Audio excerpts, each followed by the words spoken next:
Reignited Trilogy, Spyro 1, Noble Lunar Skip.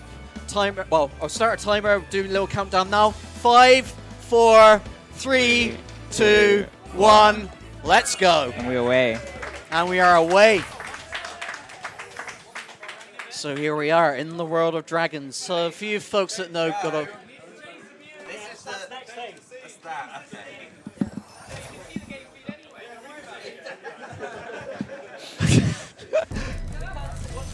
There's something being invisible over on their side now.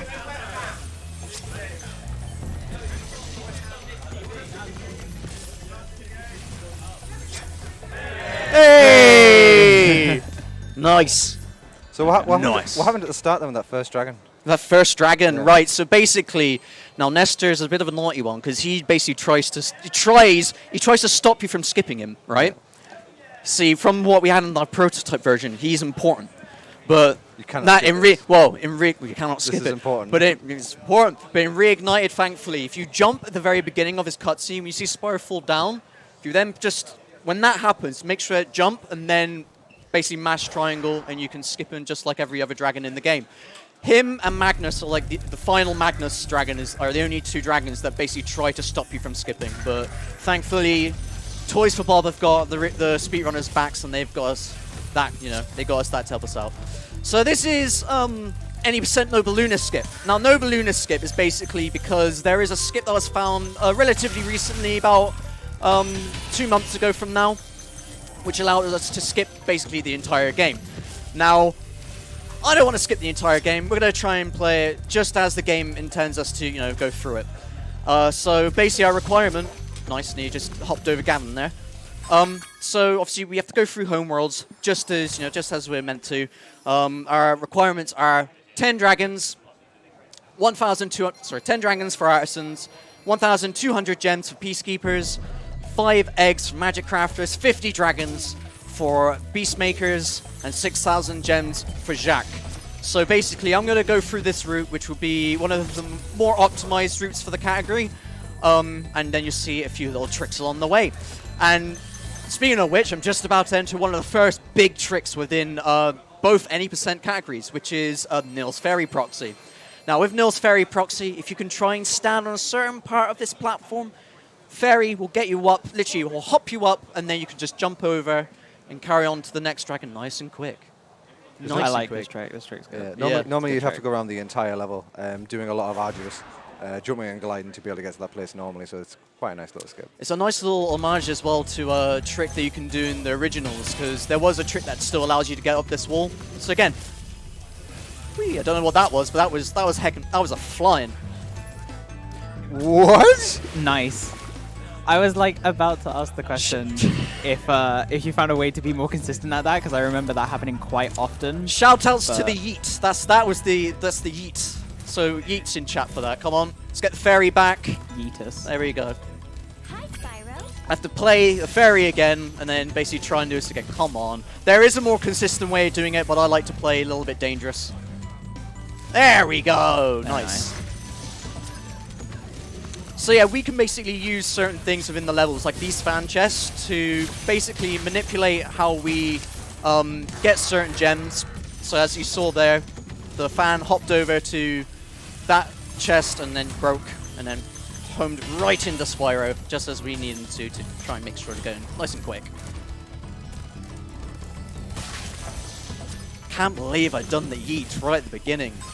But hey ho. But then from what I did there, I pressed the guidebook button, because I'm playing my PS4 controller. You can play this on keyboard, or you can play this on Xbox 360 controller, on the PC version.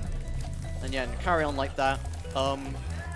Guidebook allows us to essentially warp back to any level you sort of want to. That was one of the most optimal places to do it. Now I get Argus, head on back around here. So our 11th dragon, again I need 10, but he's a nice quick one to get something to get. I love it when that knock does that. I thought that happens on just my PC, turns out he's not. He's also on Joe's PC as well. Thank you, Joe. Your PC is just showing me that Norks can get trapped between boxes. I love it. Brilliant. So we are going into Peacekeepers. That's area 1 down. That was so quick. That is the first so area quick. nice and down. Yeah. So can you do Night Flight early on SRT as well as? You can. However, again, that's just the 120 thing. You Is don't it? need, yeah, you don't need to do it for any percent. What you do in 120 though is you don't do a wall glide. You kind of have to hop like halfway across the. You have to do some damage boosting essentially. You have to manipulate sparks a little bit. But our route for any percent doesn't mean we have to do that. However, we've still got a few things along the way which are just you do get within 120 as well. I'll try and do that within not this level coming up, but the next level after. So it's this Dry Canyon. Dry Canyon, yeah, not much to say, just, you know, got a few dragons along the way, be skipping them because we don't want cutscenes. I should ask you two, what's your favorite level within Spyro? Ooh. Clifftown. Clifftown. That was very quick. That was very quick. Clifftown is a good level. It's very trick heavy. Oh yeah, love it. There's like so many I like. If we're gonna go with like level wise, Sorry. We should clarify. Level design or aesthetic? yeah. Go with both if you want. Okay, Clifftown. treetops You like street tops? for the aesthetic. For the level playing like speed running wise, it's certainly difficult. But for the aesthetics, treetops is great. Oh, definitely. I like basically most of the level designs in treetop beast makers because it's just Yeah, I'll plums. be honest. In Reignited, they've made Beastmakers look absolutely pretty. In the original, the color palette was a bit like murky, but in this, they've really brought it out. Again, for a speed game, Reignited Trilogy is it's kind of a bit of a challenge because you've got certain things you wouldn't expect within the game. Like things like weird, like little things like that happening, like with the camera. I'm not a fan of that. You've got a few little mechanical things as well, like invisible walls that can be a bit of a pain. However, artistically, the game's stunning. Absolutely stunning. Within Reignited, my favorite level aesthetically is Lofty Castle. The only problem is we don't really go through Dreamweavers that much. Yeah, no. Dreamweavers is more of a 120 thing. Whereas we do like 3 levels in Dreamweaver. right, so here comes our frame perfect trick. I'll be trying this 3 times. There we go. Oh, you got it. Oh, nice. Got it. So what that was there is called a flying skip. What flying skip does, it allows us to... I need to play the game then for a moment. So especially for a marathon, it actually allows me to completely skip a load screen because, you know, load screens are slow. Like, especially within this game, like, they're really slow. So, you know what, get rid of load screens, skip right through them. They're really optimal for 3 levels mainly. That was one of them, which was Clifftown. The main way to get them is obviously the Boros button. Oh, come on. Come on, triple threat. Let's try that again. Oh, come on. Yeah, this trick is definitely really, really difficult because Come on, these are really good attempts. And I don't know why they're struggling. in Spyro 1, you don't actually have the flutter mechanic that Spyro 2 has, so you're not meant to be able to do anything like this, but Well, we There kind of we can go. if we get it. you but- can do it in the original, but it requires something that isn't in the Yeah. remaster, which is the Charge glide. dashing out ledges. Yeah, charge glide. Charge glide? Yeah. Charge glidings are quite hard within OG. They're quite a tricky mode to master. Whereas in this one, you haven't got things like that. You mainly can just jump at a certain height. Which I should also mention, for any folks that might not have played this game on PC version, you can actually adjust the frame rate of the game. However, the physics of the game are tied to the frame rate. So optimally for Spyro 1, 120 and Nova Luna skip, it's most optimal to play on 50 FPS because gems will drop quicker and you can jump way higher, which is really bizarre. I didn't know the And- gems drop quicker. Actually, And you don't get soft locked in Alpine Ridge as well. That's true. That's very true because at Yeah. 60 FPS, that wall will not. I the still don't cycles break. understand Cycles necessarily break. why that doesn't happen. It just Like, breaks the cycle. Twice for boss. It's just. weird little glitch. Do you know when I first saw you rolling and pausing going that area, I honestly thought you were going for a level storage, and I was like, no, you haven't ruined this game as well, have you? Well,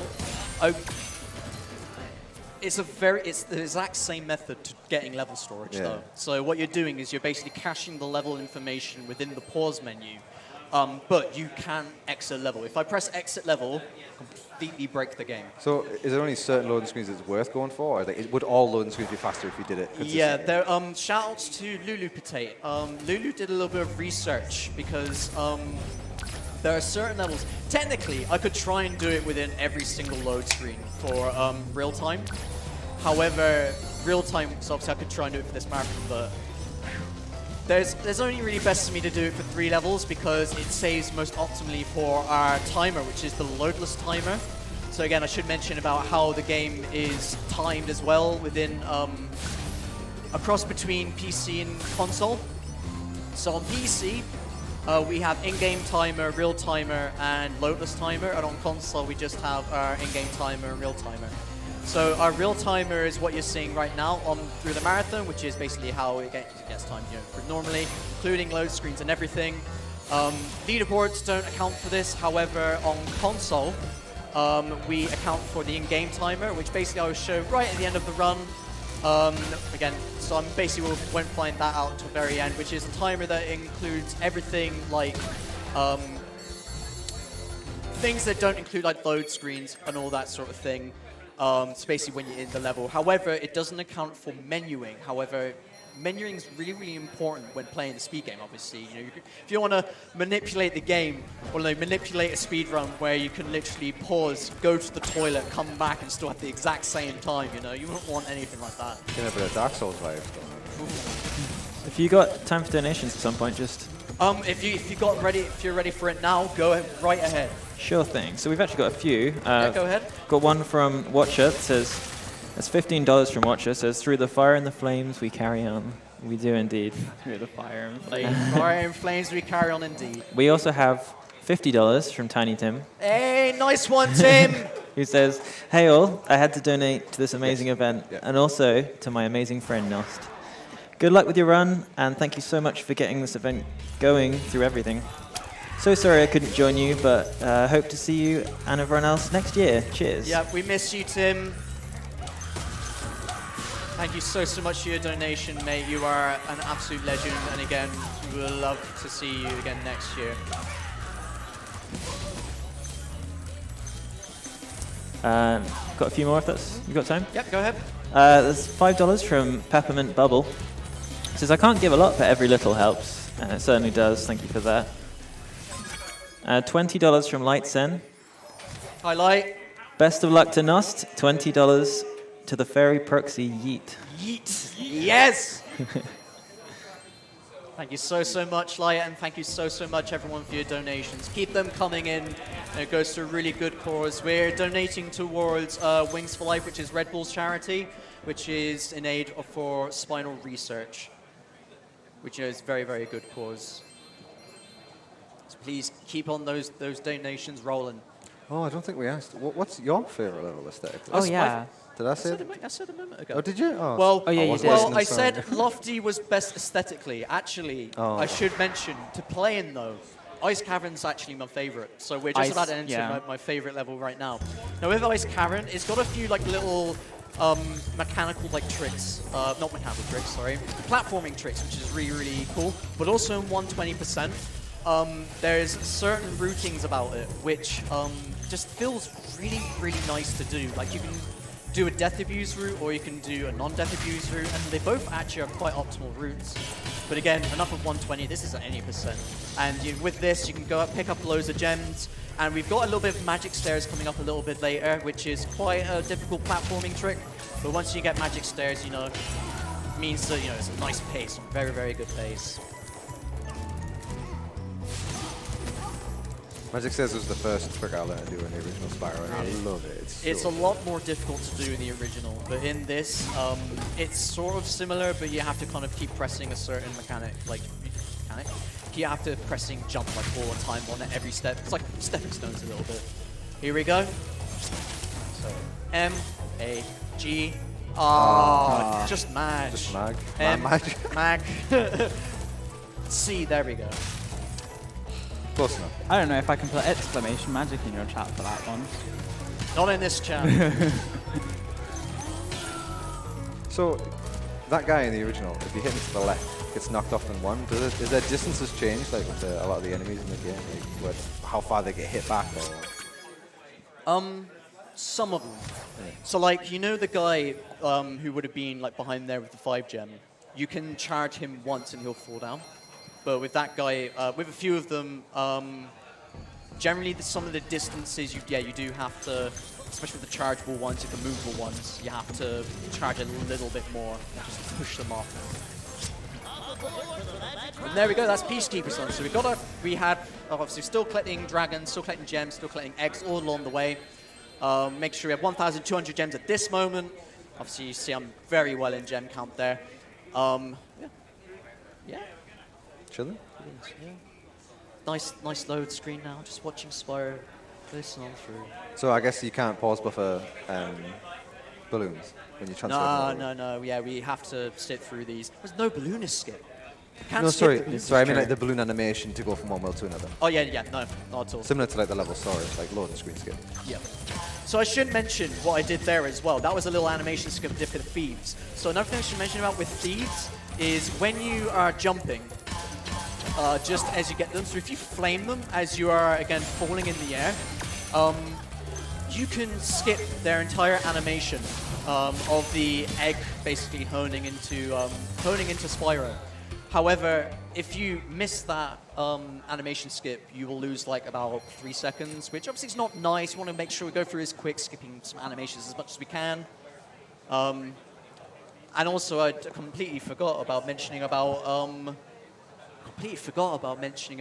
the flight that I did a moment ago, Night Flight, because I was probably waffling on about how the game's, the time was going on. But don't worry, when Chris's flight comes along, mentioning about the flights, again, the flights are really, really important. They're actually individual level leaderboards for the flight levels within the Reignited Trilogy, just as competitive as the main 4 game categories. You see loads of, most of our routing as well for that actually comes from the individual level runners. I don't know if you saw that guy completely, like, when I flamed that guy there, he completely, that was him there. So when you're going upstairs, I noticed that you're gliding and just bonking off the wall. Yes. I guess that's faster than dashing up the walls. Yes. That's one thing, another weird thing as well with Reignited that's actually quicker. If you bonk and then like jump immediately after the bonk, you have sort of a momentum boost upwards, which that was very tight time in there. I always try to play it close like that. Play it dangerous, Lexi. It's a speed run, gotta go fast.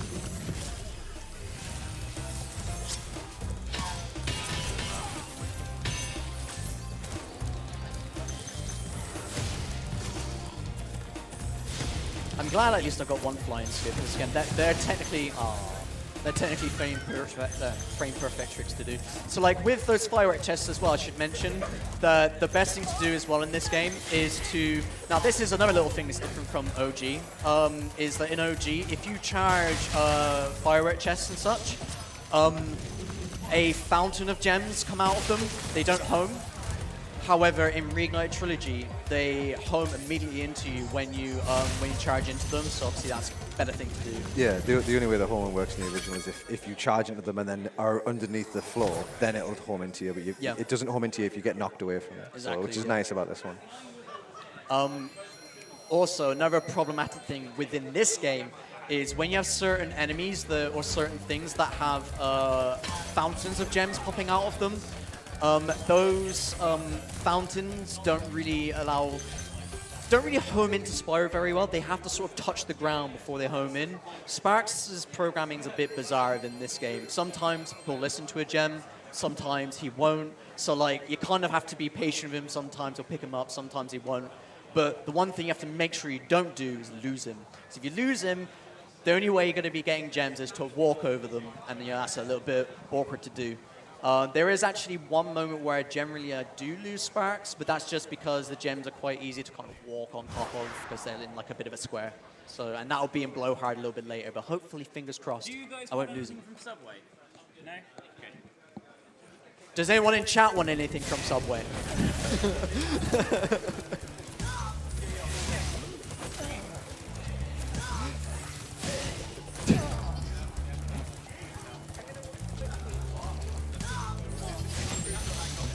So these cycles that are coming up with the 2 guys, do they always move even while you're in Dragons? Yes. So that was a close call. So yeah, another thing that sometimes will happen is actually no, yes, cycles will go through during cutscenes, in-game cutscenes like the dragons. However, enemies will deload. So for example, back in like one of the first levels, Cliff Town, when you free the dragon, the ball will deload. However, if you flame him and his gem drops, his gem still stays within the nose screen. That's why you see sometimes I won't pick up a gem during those like those in-game cutscenes. Mainly so the Sparks basically will pick them up during those cutscenes, which is actually quite a nice little manipulation because you don't do that in OG. Notice that. It's like, because when you're in a cutscene, that's a hard rendered cutscene. Yeah. Like, you're basically essentially taken out of the game's like main, like, I suppose, you're kind of taken out the level and it's just rendering a little cutscene thing. Whereas in this, and of course you get repositioned as well. Yeah, so when it comes to like those 3 gems in Ice Cavern, also nice camera. When you get those 3 gems in Ice Cavern, because we get thrown, like pulled away from them, we can't get the 3rd one immediately during the cutscene. So we have to wait till the cutscene's over and then go back forward again. yeah, that's the thing as well, because like in the original, there's basically an optimal placement you have to stand when freeing a dragon.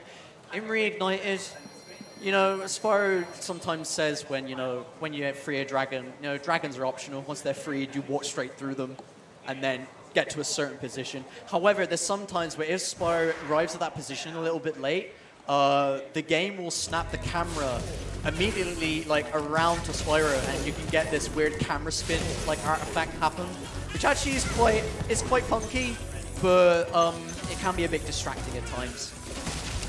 Only on certain dragons will that happen as well, if timed a bit awkwardly. So coming up here, we've got our one and only Death Abuse, or Death Warp. Shoutouts to Death Warping in speedruns, by the way. That's quite a common thing to do. Nice on those gems, that supercharge. Also should mention as well, big focus on supercharge mechanics coming up now. That's nearly all of my eggs. We've got one more egg coming up here, and this coming up here is Lucas Hill. I should mention Lucas Hill supercharge is interesting because this is an example of manipulating, I don't know why I just did that, of manipulating the supercharge and slowing it down. You cannot do this in the original as well. This is my favorite trick.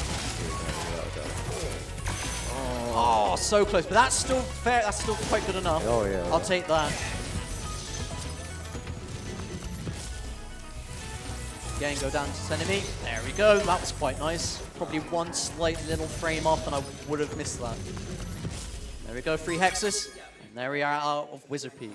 Now, next up is, again, as I didn't mention earlier, we have got a flight level coming up now. So with flight levels, I should also mention as well the way the flight levels are programmed within this game. The controls of Spyro feel like an actual sort of plane in a way.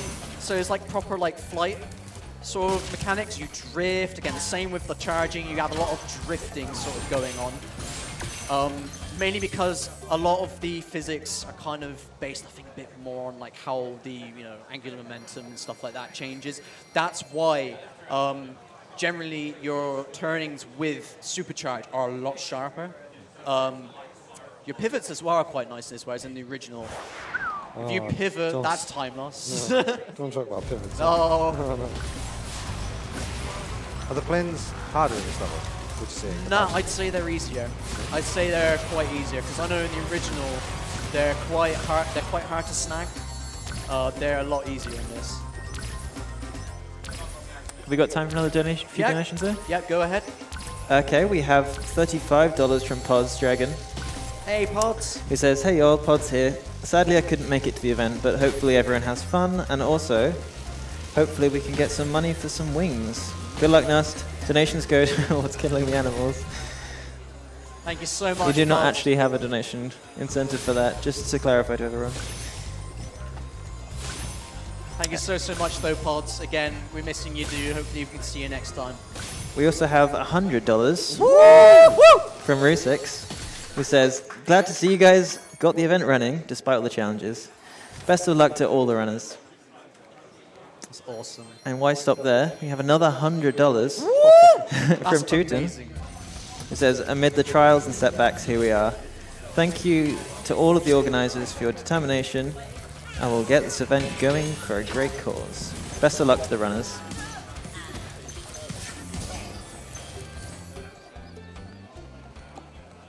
That's awesome amount so far. Again, thank you so much for your generosity, as everyone.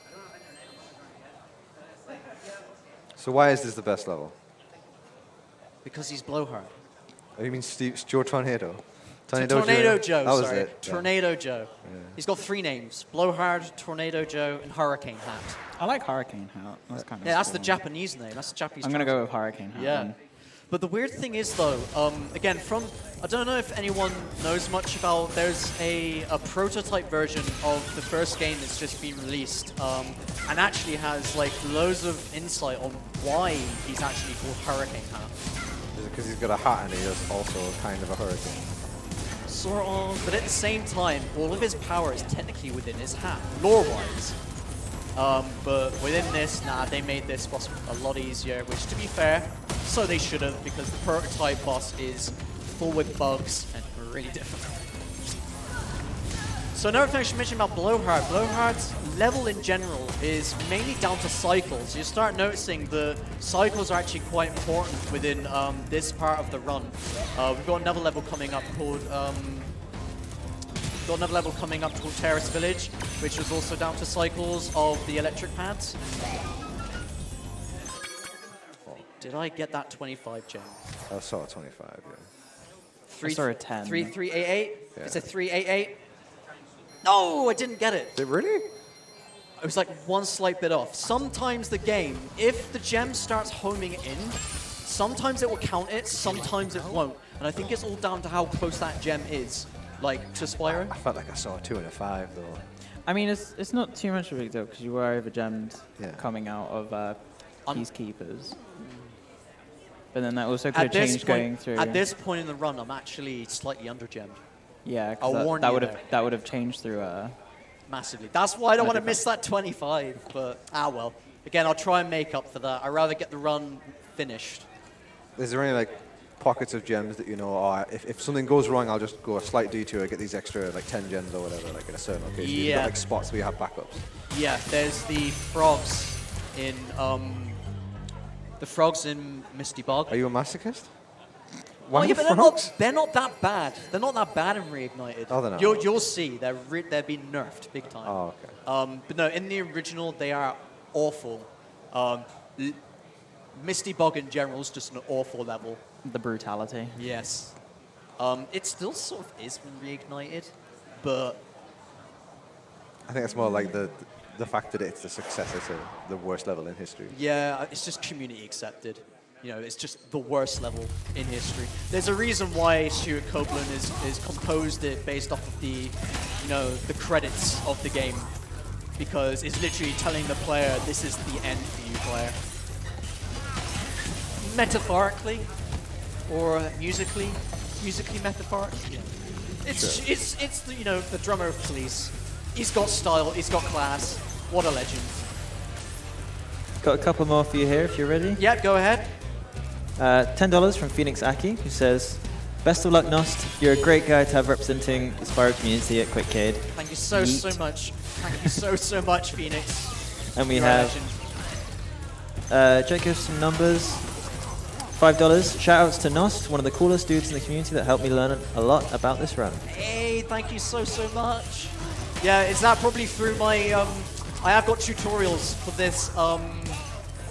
this category that's up on YouTube. So if you ever want to learn this category, go and pop in Spyro any percent NBS, and you'll probably see me tutorial of mainly this routing. And thank you, Invisible. Look at that. That's an example of some invisible walls for you there. So that's never happened at a marathon before. We're going to go down this route. Yeah, yeah. That's new. No, yeah, never happened at marathon. We'll just take that, sure. Wait, there any more? Or Yeah, there's a few more. yeah, keep on going. Keep on going. We've got $10 from Ask JT. It says, "Awesome to see QuickCade 2 up and running through everything we've been through. Let's see some PBs. Best of luck to all the runners." And we also have another $100 from Snowy, who says, "Good luck to all the runners. A huge well done to everyone involved in organizing and to those who have helped out at every stage." And finally, $50 from Captain Barricade, who simply says, "Let's go QuickCade." Let's go, QuickCade. Again, best of luck to all the runners that are coming up after me here. And again, I should also give a I should say honorable mentions as well to a lot of the runs that were going to be in this marathon, because honestly, we would have loved to have this go overnight and, you know, and put in as many as we can. But then some runners have been, you know, absolutely awesome, allowing them to give up their runs. So big shout outs and honorable mentions to those. You folks, I think we're going to miss your skill, but again, we love you nonetheless.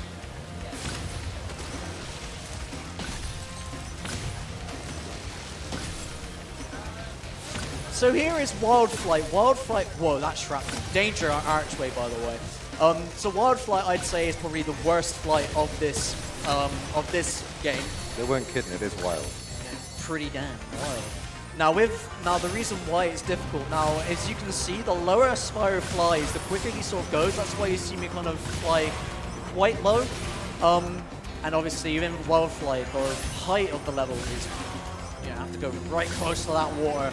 One mess up, and that's it. Run basically dead, and I would basically have to joke the whole reset shenanigans within the marathon. But you know, we'll keep them going. We'll keep it going. So you notice not as well there, when he killed the final couple of guys, he made it so that his distance that he would travel would hit something. Like it's like a set animation that he would go into after he destroys everything, would hit something to stop him immediately and to put him straight into the next cutscene to see he can quit or retry. Because normally he would just fly, he'd keep flying up and it would like count up everything you've done and give you like congratulations, but of course that's slow. That's me attempting another flying skip. I failed that one though. Was that 2 out of 3? We've got another one coming up. We have got one more Right. coming up, and it's the very final section of the run. Hype for the final one. Hype the final one. 2 out of 3. Yeah. Let's do this. I mean, we got 1 out of 3 anyway, like, so. I just wanted 1 out of 3 to Yeah. be fair. I'm happy with at least one. It's a cool skip to show off. Yeah. So. And actually, it's interesting you mentioned that as well about the animation skip count, because it's exactly the same, obviously, that it's in the original that they kept in. We use that in all of the flights. All of the flights in Spyro 1, but Icy flights so far have flying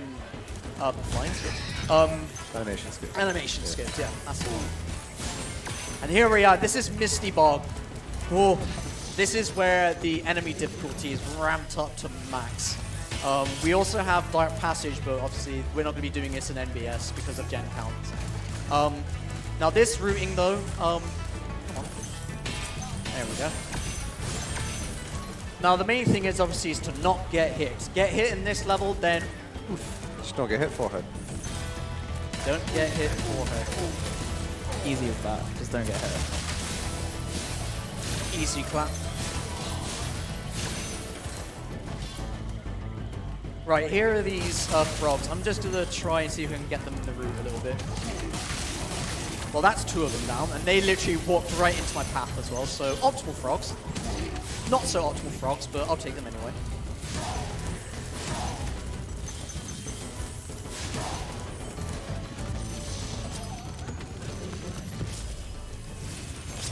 Ooh, it's a bit awkward with the camera.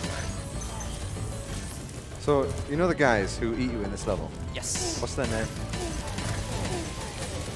I don't know. What do you call the snacky trees? Snacky trees? Snacky trees. I love hearing what Snacky people call trees. this. I've heard mud rabbits. I've heard snacky trees. Bucktooth bushes. Because they got like buck teeth, don't they? To be fair, it's as confusing as the Lofty Castle bird things, because like the community calls them the turkeys. Yeah, we did not. But I think they're meant to be called the puffer birds or something or another. But like And they look like platypus. It's just so Yeah. confusing. the design of enemies, very creative, to say the least. And also like these guys coming up in treetops as well, kicker dudes, monkeys. Oh, the guys that kick. Yeah. Right. They are the Thigh Masters. They are the Thigh Masters, confirmed. I think we've found out where that term comes from now. They are the Thigh Masters. Oh, So here we go. This is Treetops. Now Treetops, we got some nice platforming skips. Platforming skips coming up here, which shows obviously how nice, the quickest route we can do, of not following what the game is intending us to do. These are what we call the Troubleshooter 2 and Keyless.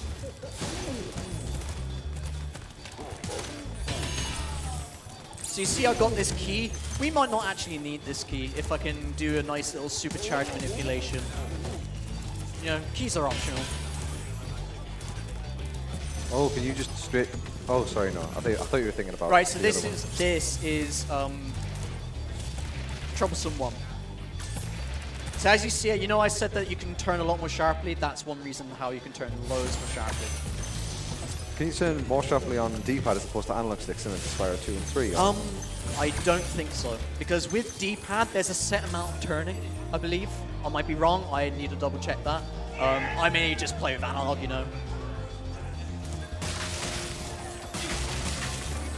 Right, here comes Keyless. Again, try and do some manipulation here.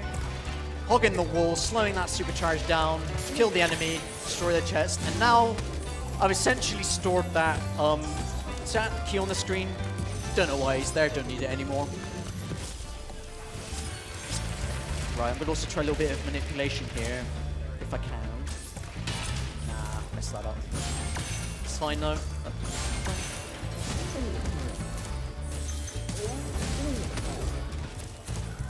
Right, and this is Troublesome 2.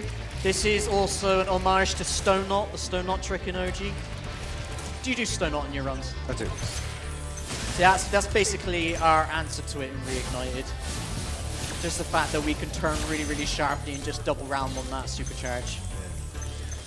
The way that Stone Knot differs from the Reignited Trilogy is instead of doing like a turnaround, because we can't turn that sharply, we just run off the ramp and then we hit a really steep ledge on the right side of the far side of the platform, and then use that to jump up and get over. And then at the same time though, there's like a bonk. There's like a bonk wall, like literally really close to that, so it's kind of... If you hit it too sharp onwards, like if you're too perpendicular to it, you'll just bonk, so you have to kind of be slightly off perpendicular to get it. It's like, I'm not saying you're like clipping it, but like you're literally like touching it a little bit, and then if you turn nice and sharply as well, you can also supercharge those fan chests at the top as well. So here's Metalhead. Metalhead is an interesting enemy because he's kind of... Obviously, faced Blowhard. Blowhard was nice and easy, big amount of gems. Now with Metalhead can be slightly annoying, while at the same time, he's probably the dumbest enemy of the game, or the dumbest boss of the game, because you don't really fight him. You have to basically destroy things that is basically his life support, in a way. So he's invincible, is what you're saying? Essentially. Until you cut off his life support. Until you take off his life support. But also, he's a little bit dumb because sometimes he'll shoot or throw enemies into the pylons that you're meant to destroy. So he will actually destroy his own life support.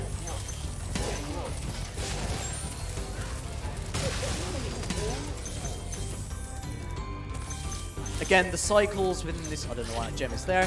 The cycles within, sorry, not the cycles, the phases within the first two, within those two sections coming up are actually quite... The second section's quite nice and optimal, quite clean, whereas this section's a little bit unpredictable. So like this bit, that was tight. Try and miss that guy, I don't want to get hit by him. And again, at the same time, I want to try and pick up as many of these 5 gems as I can. Have a little race with Metalhead.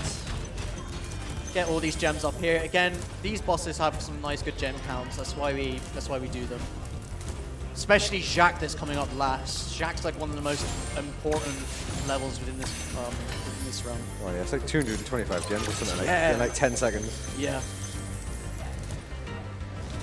Right, so here's our route on Metalhead. Do it nice and quick. Yeah, he destroyed that one. Thank you, Metalhead. Go for this. I can't really skip that cutscene, sadly, but again, I'll make sure to destroy that pylon that was quite near him, so I can run to those gems nice and quick. Get all these gems up and around here. Collect all these lot. Casually bonk on that because, you know, why not? Didn't mean to bonk there, for sure. Unintentional bonk. Unintentional bonk. Got a few more donations. That's time. Yep, come on in. So we've got a $150 from Lime Malicious. Wow. That's awesome. Wow. Huge. He says, to the little marathon that could. Congratulations on a professional-looking event with a great venue and fantastic runners. Thank you so much. We also have $5 from Ellis. Says, "Let's go, Nost. Good luck on the run, and I hope you and everyone else have an amazing time at QuickCade." Yo, Ales, thank you so much. And lastly, we have a $30 donation from Rockall, who says, "Good luck to the runners, and hats off to the organisers." Big hats off to the organisers. Done an amazing job. So basically, within this bit, so obviously I've left Beast Makers, got enough dragons. Optimally, I should be leaving around about 5,170 gems. I'm a little bit under. I'm not massively under though, so I can do a somewhat decent route in Jack. So Jack coming up is essentially our compensation level to try and get to 6,000 gems. When we get to 6,000 gems, that's it. That's all the requirements. Our main focus then is Nasty Nork and then finishing the run. So here we are in Dreamweavers. Now Dreamweavers is as beautiful as it is and as amazing as it is level-wise. We don't really need to do it much in this run, so what I'm going to do, I'm going to collect these gems. I wouldn't really go up this whirlwind. There is a jump there that's quite nice to do, but you know, I'm not going to bother with that Not jump. worth it for the time it's worth. Yeah. Gonna go for marathon safety here as well. So I'm going to collect these gems along the way. There's cannon coming up. I should also mention you can do this thing called double input. You technically can do multiple input with keyboard as well by pressing like all the keys, but I'm not going to be that cheeky. Yeah, so you can press like left on the arrow keys. You can press A on the WS and D, left on the D-pad, and then left on the analog stick as well. And every input that you put in will speed it up. It's unreal. Yeah, you can go to like 4 times speed, and that's like PC exclusive in the run as well. It's amazing. There's a lot of jokes about people like using their feet on their keyboards, trying to get it all falling. I've asked one time at an old marathon, but of course that weren't gonna happen. So here we are. This is Icy Flight. This is our final flight level. Now this and then the next level will obviously be our final level of like the main. That'll be Jack's. That'll be our compensation level. At this point, I can then essentially calculate. So I've got 5,332 gems. Our gems we need is 6,000. If you like, you can go mental maths. If you know that you have 300 gems, that you get 300 gems from this flight level, it means you obviously be coming out of 5,632 gems. There's then 15 gems just before you arrive at, in Jack, meaning you'll be at 5,647 gems. I think I'm on count there, which means I need, 353 gems. Yes. 353 gems in Jack. That's the amount of compensation we have from the whole run. I'll try to do a somewhat alright route. It's not the quickest route. I admit, this is probably a very rusty run, but, I'm enjoying it. And hopefully, if you folks at home are enjoying it, then, that's what matters. Just a nice, solid run here.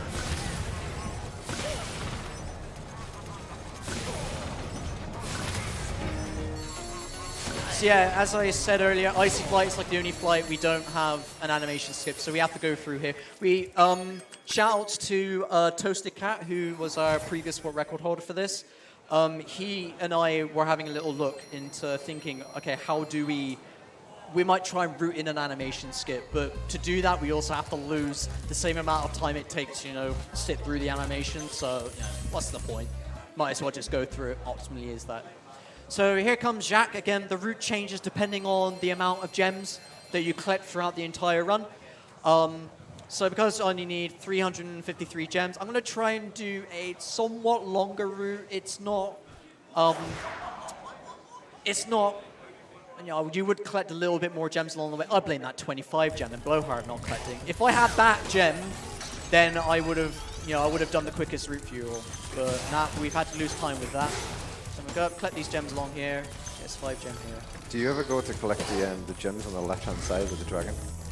Or is that something that's like a dire need, like I'm needy? Do you mean Unica that's across the across the side? the way. Yeah, nah, we don't need him. Sorry, I mean, like, have you ever been on a run where you've been like, oh, I really need those gems, or something like that? Or have you done something else? Back when I was learning this game, yes. Back when I was on console, like if you're beginning, if you're beginning this run, learning this run, and say you had like over 400 gems to collect, then yeah, you'd have to probably double back on yourself and do Unico. What's going on here? Come on, Nost. There you go.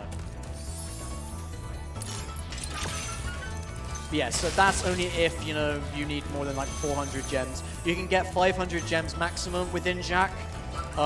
If you get anything more than, if you need anything more than 500, then obviously you're gonna need to get all the gems and even more. So Jack is probably the most scary, or clipping through the platform, because casual clipping, you know, platforms are optional. So yeah, Jacques, I believe, is probably the most scariest boss within this game. I don't know why he looks like that. He scares me, gives me nightmares. Get all these lot of gems, go through the vortex, and there we are. We should have enough. Come on, let's have a good gem count. 4 over. Yeah. Wow, 23 over. Don't look at me for counting. There we are. There's the 25 that you missed.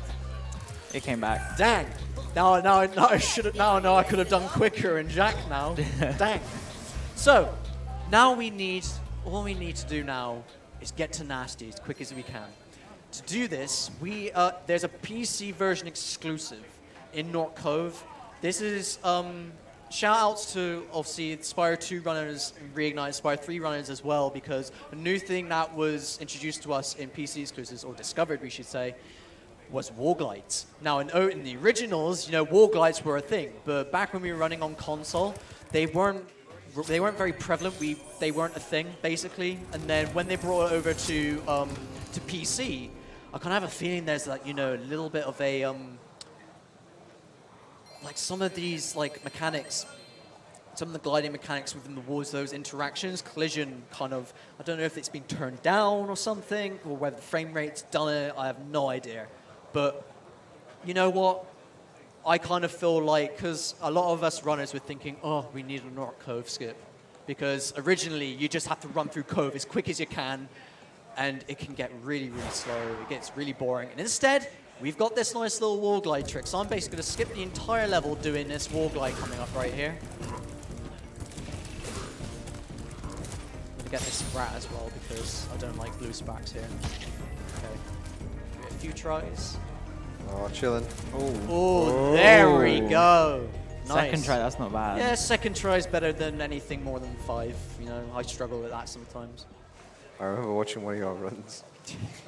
And I got to this point to learn this point from your video, and it looked like a very hard trick from how many attempts it is. Yeah, it's one of those things that in higher frame rate, it's easier apparently to attain. And I think that's the same reason for the whole balloonist skip thing. Like, walls kind of get a bit of, like, collision somewhat changes, I believe, with frame rate, which is really bizarre. But I don't know. Anyway, so here comes Twilight Harbor. This actually is one of the most rewarding levels, because you sort of just go for it nice and quick, and then you're finishing off. It's just supercharged to the end of the level as quick as you can. It's quite nice. This is a nice little trick here. Do a little wall glide up around here. Do some damage boosting, get up around here. I saved about 5 to 7 seconds by doing that. Coming up to this dragon Cletus, don't need Cletus. I can jump up and around him if I can. There we go. And then supercharge to the end. Nice and rewarding. Finish off these enemies. Boom. I think there's Nice little frame drop there. Casual frame drop. bringing up something that happened a while ago. I think there's still a clip of you jumping over that vortex, isn't it? I don't want to bring back the traumatic experience of it, but The memories. I got sent that clip and I watched it and I was like, oh, this looks like a really good run. And I was like, oh, okay. That was PB. That was PB pace as well. I was felt unfortunate, it. yeah. As soon as you jumped over it, I like literally felt the pain. Right at the very end of the run, where you know, like right at the end of the run. I'm guessing loads of speedrunners here have had it where right at the end of the run, you just watch it just disappear before your eyes. Oh, your yeah. world record or PB just disappears before you, and you're like, I've had it like several times with Deluxe where I've gotten to like the final world and then... So this is the final level of the game. This is Nasty North. I missed the flying skip, but that's fine. You know, I had 1 and 3 flying skips. Gotta quickly get the speeds because, you know, I don't have to go through these you know, run to collect them as quick as... I'm just gonna try and get them as quick as I can. Nice earliest windows as I can. I don't need gems or anything. Getting Nasty coming up. Can't wait to find out my real time in the moment. Don't think it's within 50 minutes, but it's going to be within estimate, I hope. We'll see. This is our final runs to Nasty. So we've got a flame coming up here, and then we've got one more flame after that, and that will be basically the end of the run after that. So a nice little finish. So here's our first little flame. And then we've got our final little challenging bit of platforming. So heads up to organizers, time is when I flame Nasty this moment coming up.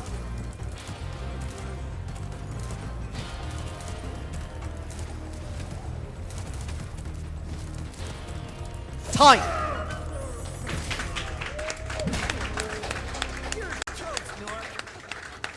Brilliant. And just to finish off, I'll skip this final cutscene.